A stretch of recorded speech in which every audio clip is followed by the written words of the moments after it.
यह सच है कि संसार में असत्य बोलना पाप है और सत्य बोलना पुण्य, लेकिन सबसे बड़ा अनर्थ तब होता है जब कोई व्यक्ति अपनी बुद्धि और शक्ति का उपयोग धर्म को धर्म सिद्ध करने के लिए करने लगता है। गलत को गलत कहना साहस है, सही को सही कहना धर्म है, लेकिन गलत को सही सिद्ध करना साक्षात विनाश का आमंत्रण है। रामायण के काल में जब रावण ने माता सीता का अपहरण किया तो यह एक स्पष्ट पाप था, लेकिन रावण के दरबार में बैठे कई विद्वान मंत्री उसे यह समझाने के बजाय कि उसने गलत किया है, उसे यह सिद्ध करने में लग गए कि उसका यह कृत्य मर्यादा और शौर्य के अनुकूल था। इन्हीं में से एक था महाबली रावण का सेनापति। जब विभीषण ने सभा में खड़े होकर सत्य का पक्ष लिया और कहा कि परस्त्री का हरण अधर्म है, तब अहंकारी रावण और उसके चापलूस मंत्रियों ने शास्त्रों का सहारा लेकर यह तर्क देना शुरू किया कि एक राजा के लिए जो वह चाहे वही सत्य है। उन्होंने तर्क दिया कि खरदूषण की मृत्यु का बदला लेना न्याय है और उस न्याय के लिए किया गया अपहरण धर्म है।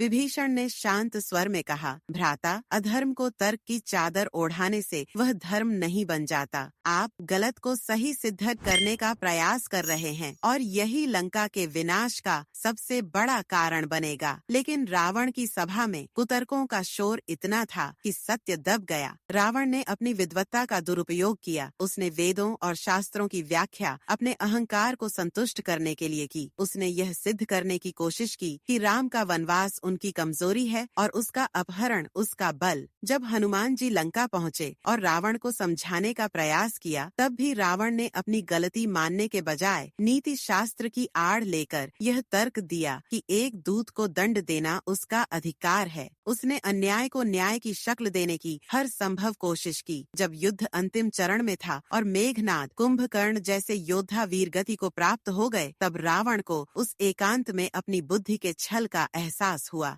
उसने महसूस किया कि उसने केवल सीता का हरण नहीं किया था, बल्कि उसने अपनी आत्मा के विवेक की हत्या की थी। उसे बोध हुआ कि गलत को सही सिद्ध करना उस विष के समान है जो धीरे धीरे पूरे वंश को खा जाता है। रावण का 10 सिर वाला पांडित्य भी उसे बचा नहीं सका, क्योंकि उसने अपनी मेधा का उपयोग सत्य को झुकाने में किया था। सत्य तो सूर्य की तरह है, जिसे कुतर्कों के बादलों से कुछ समय के लिए ढका तो जा सकता है, पर मिटाया नहीं जा सकता। जब हम अपने स्वार्थ के लिए गलत कार्यों को सही ठहराने के बहाने ढूंढने लगते हैं, तो हम केवल दूसरों को नहीं बल्कि खुद के संस्कारों को भी धोखा देते हैं। याद रखिए, तर्क हार सकता है, लेकिन सत्य कभी पराजित नहीं होता। ऐसी और प्रेरक कहानियों के लिए संस्कार डेली चैनल को सब्सक्राइब करें और